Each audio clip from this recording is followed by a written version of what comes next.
పాత జీవో ఏదైతే 55 ఉందో దాని ప్రకారం ఎగ్జామ్ కండక్ట్ చేసి ఉంటే బాగుండు అనేది నిరుద్యోగుల వాదన.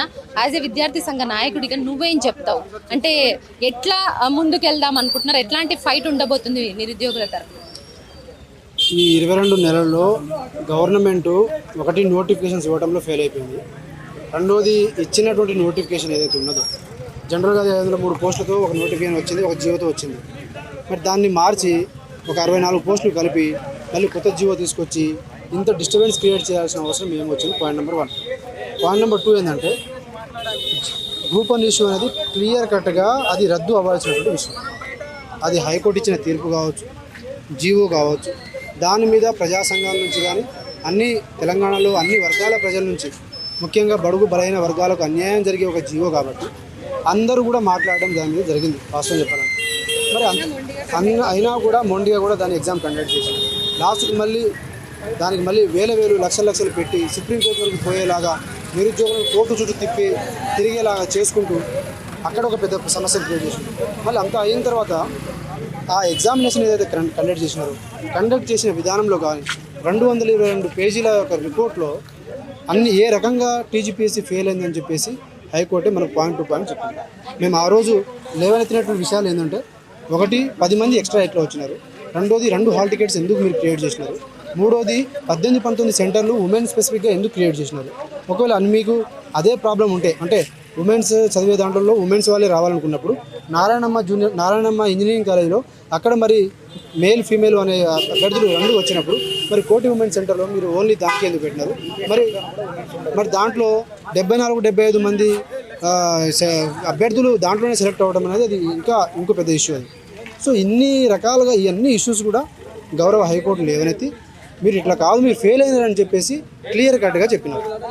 ఒకటి రీఎవాల్యుయేషన్ కానీ మెయిన్స్ కానీ ఇవి 2 నిర్వహించమని చెప్పేసి మీకు చెప్పిందంటే అక్కడ మీరు ఫెయిల్ అయినారు కాబట్టి నిర్వహించమని చెప్పేసి అంటున్నారు. Point number 2. పాయింట్ నెంబర్ 3 ఏంటంటే ఈ 2 సార్లు ఫెయిల్ అయ్యి 3వ సారి మళ్ళీ హైకోర్టుతో మొట్టికాయలు వేయించుకునేటువంటి ఈ టీజీపీఎస్సీకి గ్రూప్ 1 ఎగ్జామ్ని కండక్ట్ చేసే అర్హత అనేది కోల్పోయింది. సో దీని మీద మేము భారీ ఎత్తున రాబోయే రోజుల్లో డెఫినెట్గా ఫస్ట్ ఈ ఇష్యూని క్లియర్ కావాలా. ఎందుకంటే 523 పోస్టులు అంటే ఒక దేశంలో 1000-1200 పోస్టుల కంటే ఎక్కువ రాదు యూపీఎస్సీ. అలాంటిది నీకు ఒక రాష్ట్రంలోనే 523 పోస్టులు అంటే అది చిన్న సన్న ఇష్యూ కాదు అది. సో అలాంటప్పుడు ఒక తెలంగాణ రాష్ట్ర ఫార్మేషన్ అయ్యి ఒక గ్రూప్ 1 అభ్యర్థులు వేరే జిల్లాలో పోయి వేరే రాష్ట్రాలు ఎందుకు పోయి పని చేసుకోవాలి? ఈ రోజు పని చేసుకుంటే 10 సంవత్సరాలు, 20 సంవత్సరాలు, 30 సంవత్సరాలు మేము కలెక్టర్లు ఇక్కడే మన రాష్ట్రంలో స్వరాష్ట్రంలోనే కలెక్టర్ అవుతామని చెప్పి భావించి వాళ్ళందరూ యూపీఎస్సీని కూడా పక్కన పెట్టి ప్రిపేర్ అయిన అభ్యర్థులు కావచ్చు. ఈవెన్ నేను మొన్న ఎవరైతే జనరల్ ర్యాంకింగ్ లిస్టులో ఇప్పుడు ఈ తీర్పుతో ఎవరైతే బాధపడుతున్నారో వాళ్ళకు కూడా న్యాయం జరగలే ఇష్యూ. వాళ్ళది న్యాయం జరిగిందని వాళ్ళు అనుకుంటున్నారు. సో ఇది అన్ని రకాలు కూడా అన్యాయం జరిగినటువంటి ఇష్యూ కాబట్టి ప్రభుత్వం మేము ఒకటే డిమాండ్ చేస్తున్నాం, గ్రూప్ 1 రద్దు చేయాలా, ఈ గ్రూప్ 1 ఎగ్జామ్ రద్దు చేసి టీజీపీఎస్సీతో యూపీఎస్సీతో కండక్ట్ చేయాలనేది మా యొక్క డిమాండ్.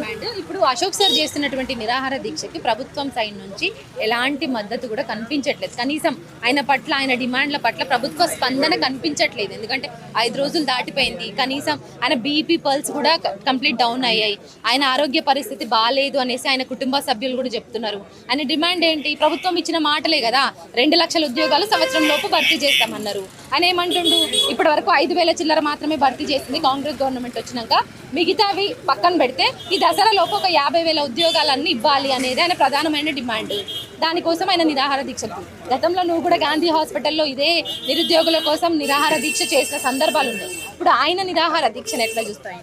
నేను నిరుద్యోగుల గురించి ఎవరు గళమెత్తినా, నిరుద్యోగుల గురించి ఎవరు మాట్లాడినా, ఎవరు పోరాటం చేసినా అల్టిమేట్గా మేము ఫైట్ చేసేది ఆ రోజు 9 రోజులు దీక్ష చేసింది కూడా నోటిఫికేషన్ రావడం కోసమే. ఈ రోజు చేస్తున్నటువంటి అశోక్ సార్కి మేము సంపూర్ణమైనటువంటి మద్దతుని మేము ఇస్తాం. మా అందరి గురించి న్యాయం చేయడం కోసం ఎవరు ఏ అడిగి చేసినా కూడా డెఫినెట్గా మేము సపోర్ట్ చేస్తాం. Point number 1. పాయింట్ నెంబర్ 2 ఏంటంటే ఆ రోజు సోమాజిగూడలో ప్రెస్ మీట్ పెట్టినప్పుడు కూడా ఒకటే అడిగి అట్లీస్ట్ ఒక నోటిఫికేషన్ విడుదల చేయండి. మేము 5 లక్షలు 10 లక్షలు కాదు, ఒక నోటిఫికేషన్ విడుదల చేయండి, చదువుకుంటారు.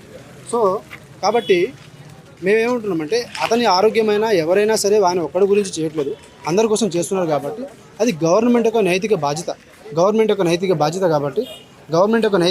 కాబట్టి అది ఖచ్చితంగా గవర్నమెంట్ వాళ్ళ ఆరోగ్యం ఖరాబ్ కాకుండా గవర్నమెంట్ నుంచి కూడా ఒక సానుకూలమైన స్పందన అనేది ఉండాలి. అది తప్పు. ఒకరి జీవితాన్ని పణంగా పెట్టి నలుగురు గురించి ఫైట్ చేస్తున్నప్పుడు అతని ప్రాణాన్ని లెక్క చేయకుండా ఎట్లా ఉంటే ఎట్లా అయింది, ఎక్కడ పోతే మనకేంది, చచ్చిపోతే మనకేంది అన్న భావంతో గవర్నమెంట్ ఉండకూడదు. అండ్ మేము కూడా రేపటి నుంచి డెఫినెట్గా యాక్చువల్గా నాకు కూడా ఒక వైరల్ ఫీవర్ ఒక 20-30 రోజుల నుంచి కంటిన్యూస్గా నాకు ఇబ్బంది అవుతా ఉన్నది. కాబట్టి ఆ రోజు మీకు తెలుసు సోమాజిగూడలో నేను ఇబ్బంది పడుకుంటూ మాట్లాడినా. సో రేపటి నుంచి కూడా మేము డెఫినెట్గా మేము సపోర్ట్ చేస్తాం, మేము మాట్లాడతాం. అశోక్ సార్ కూడా మేము ఖచ్చితంగా సపోర్ట్ చేస్తాం. అండ్ నిరుద్యోగుల గురించి ఎవరు ఎక్కడ చిక్కడపల్లి లైబ్రరీ ఉండని ఎక్కడి నుంచి ఎలాంటి అల్టిమేట్గా మేమందరం చేసేది న్యాయం కోసం, నిరుద్యోగ యువత కోసం న్యాయం జరగడం కోసం. మాకు ఎలాంటి హెసిటేషన్స్ లేదు. సో మేము ఖచ్చితంగా సపోర్ట్ చేస్తాం, నిలబడతాం.